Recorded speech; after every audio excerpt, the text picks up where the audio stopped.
yau zana biyu abotin da na gane kina da tausayi yanzu na zama ya mafakarci mai duɗar gurin kwana na kulle shi na sanar da iyamai ya kala da zuciya na ke kwatantar ma zai biyo jawabai idan babu ke ina ne dan saka zuciyar ta bar yawan kowa da nasa amani ke ce cikar biradaina yau gane an ruwa kusa da kada zo fice cikar komai da mafita kar da ki saba da farta kwana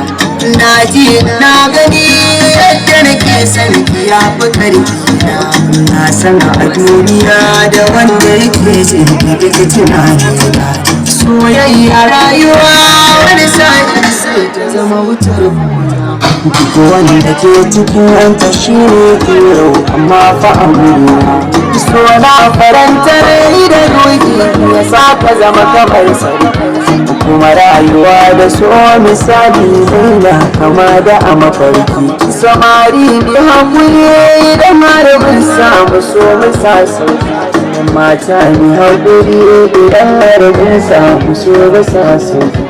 soyayya da rana biyu soyayya da rana biyu